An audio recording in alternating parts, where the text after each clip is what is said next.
నెలల తరబడి ఎన్ని మందులు వాడినా మీ మోకాల నొప్పులు తగ్గట్లేదా? ప్రాణ పెయిన్ క్లినిక్ లో అత్యాధునిక చికిత్స. మీ గ్రామ సచివాలయం, మీ వార్డు సచివాలయంలో అధిక సంఖ్యలో ఉద్యోగులు ఇక కనిపించకపోవచ్చు. మీకు అవసరమైన సిబ్బంది మాత్రమే అక్కడుండే అవకాశం ఉంది. గ్రామ, వార్డు సచివాలయాల్లో ప్రక్షాళన మొదలుపెట్టేసింది కూటమి ప్రభుత్వం. అవసరమైన వారిని మాత్రమే సచివాలయంలో ఉంచేసి మిగతా సిబ్బంది ఇతర శాఖల్లో సర్దుబాటు చేసేందుకు సర్వం సిద్ధమైపోయింది. మొదట ఇంజనీరింగ్ అసిస్టెంట్లను ఇరిగేషన్ ఏఈలుగా మార్చాలని భావిస్తోంది.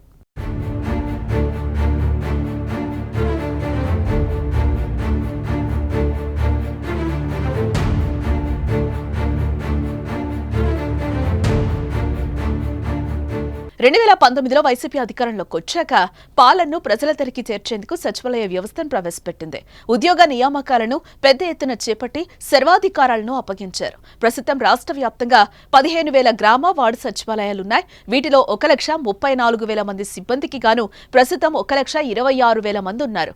ఒక్కో సచివాలయంలో సుమారు 10 నుంచి 14 మంది వరకు ఉద్యోగులున్నారు. అయితే వీరిలో చాలా మంది సచివాలయంలో అవసరం లేదని భావిస్తున్న కూటమి సర్కార్ వారి పనితీరు మరింత మెరుగుపరిచేందుకు ప్రక్షాళన చేపట్టింది.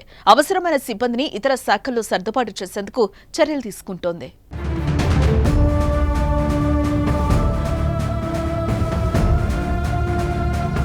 ఇరిగేషన్తో పాటు పంచాయతీరాజ్, గ్రామీణ, తాగునీటి పథకం విభాగాల్లో ఏఈల కొరత ఉండడంతో ఆయా మండలాల్లో ఇంజనీరింగ్ అసిస్టెంట్లతో భర్తీ చేయడం ద్వారా సిబ్బంది కొరతను అధిగమించాలని యోచిస్తోంది.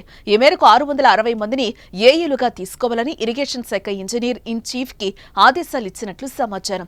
ఇదే తరహాలో ఇతర ఉద్యోగులను కూడా త్వరలోనే సర్దుబాటు చేసేందుకు ప్రభుత్వం ప్లాన్ చేస్తున్నట్టుగా సమాచారం. కేవలం 4-5 సిబ్బందిని మాత్రమే సచివాలయంలో ఉంచి మిగతా వారి సేవలు విస్తృతంగా వాడుకునే విధంగా రంగం సిద్ధం చేస్తున్నట్టుగా తెలుస్తోంది.